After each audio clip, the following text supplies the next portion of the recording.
आज बनवली आहे एकदम चविष्ट आणि पौष्टिक अशी कंटोलीची भाजी। कंटोलीचे काही खास गुणही आहेत आणि ही भाजी बनवायलाही खूप सोपी आहे। चला तर मग पाहूया ही चविष्ट कंटोलीची भाजी कशी बनवायची ते। हाय हॅलो नमस्ते, मी धनश्री कदम या आपल्या चॅनलवर तुमच्या सर्वांचे स्वागत करत आहे आजच्या नवीन व्हिडिओमध्ये। तर आज मी कंटोलीची भाजी घेऊन आलेली आहे।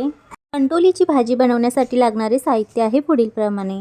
बारीक चिरलेली पाव किलो कंटोली, पाव चमचा हळद, पाव चमचा लाल तिखट, पाव चमचा किचन किंग मसाला, पाव चमचा जिरे, पाव चमचा मोहरी, मध्यम आकाराचा एक बारीक चिरलेला कांदा, चवीनुसार मीठ, पाव चमचा मॅगी मॅजिक मसाला।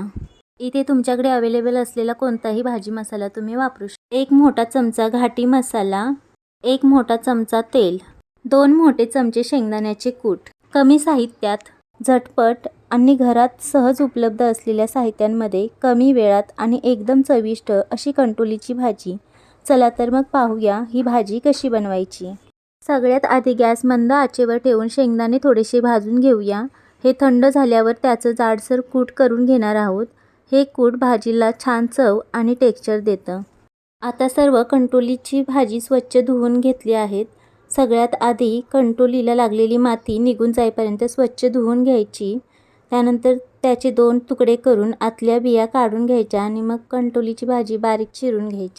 कंटोलीच्या बिया थोड्या कडक असतात, त्यामुळे त्या काढून घेतल्या की भाजी बारीक पातळ चिरून घेतली की खायला चांगली लागते। जशी आपण कारल्याची भाजी पातळ चिरतो त्याचप्रमाणे ही भाजीसुद्धा पातळ बारीक चिरून घ्यायची। भाजीची सर्व तयारी करून आता झालेली आहे। आता भाजी कशी करायची ते पाहूया। आता कढई गॅसवर ठेवून गरम करून घेऊया। कढई गरम झाली की त्यात एक मोठा चमचा तेल घालूया आणि तेल गरम होऊ देऊया।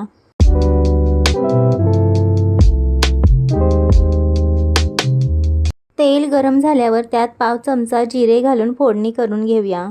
तुम्हाला मोहरी आवडत असेल तर मोहरीसुद्धा घालू शकता। जिरे तडतडल्यावर त्यात बारीक चिरलेला कांदा घालून कांदा हलका सोनेरी होईपर्यंत परतून घ्या।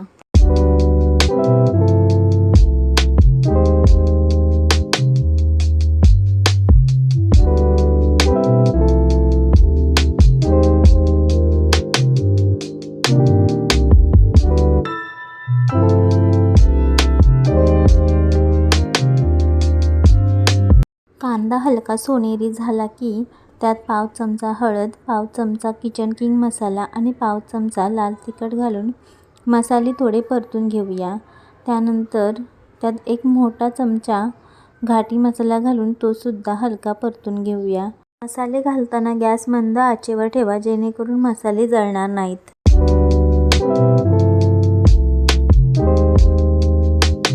यानंतर त्यात बारीक चिरलेली कंटोली घालून मसाल्यासोबत छान मिक्स करून घेऊया।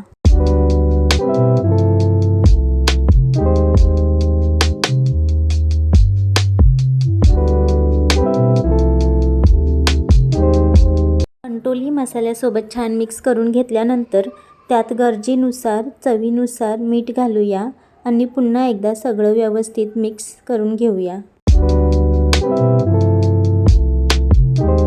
कंटोली कोवळी असेल तर ती झाकण ठेवून वाफेवर शिजवून घेऊया आणि जर कंटोली थोडी जून असेल तर त्यात थोडंसं पाणी घालून झाकण ठेवून शिजवून घेऊया।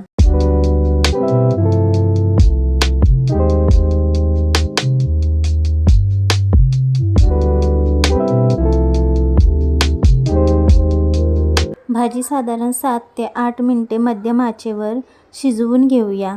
मधून झाकण काढून भाजी शिजली आहे की नाही ते चेक करूया। भाजी करपणार नाही याची काळजी घ्या आणि गरज वाटली तर थोडंसं पाणी घालू शकता। भाजी छान शिजल्यानंतर त्यात 2 चमचे शेंगदाण्याचे कूट घालूया आणि पुन्हा एकदा सगळं व्यवस्थित मिक्स करून घेऊया। यानंतर त्यात पाव चमचा मॅगी मॅजिक मसाला घालूया आणि भाजीसोबत छान मिक्स करून घेऊया।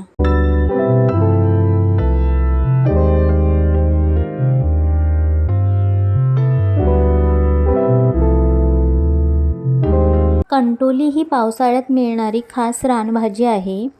ही कमी प्रमाणात मिळत असल्यामुळे बाजारात ती बऱ्यापैकी महाग मिळते, त्यामुळे पावसाळ्यात मिळाली की ही चविष्ट भाजी 1-2दा नक्की करून पहा.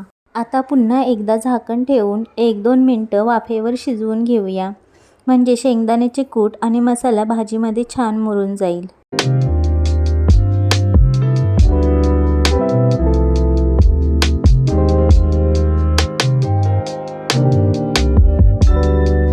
आता आपली कंटोलीची भाजी छान शिजली आहे आणि एकदम मस्त तयार झाली आहे. चला तर मग गरमागरम भाजीचा आस्वाद घेऊया. ही चविष्ट कंटोलीची भाजी तुम्ही गरमागरम चपाती, भाकरी किंवा वरण भातासोबत मस्त खाऊ शकता. तर अशी ही कमी साहित्यामध्ये घरात सहज उपलब्ध असलेल्या साहित्याने तयार झालेली चविष्ट कंटोलीची भाजी.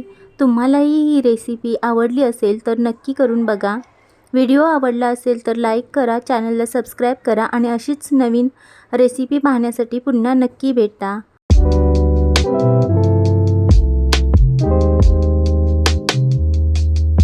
पुन्हा आपण भेटूया नेक्स्ट व्हिडिओमध्ये. तोपर्यंत तर मजेत रहा, खात रहा, मस्त रहा. Bye bye.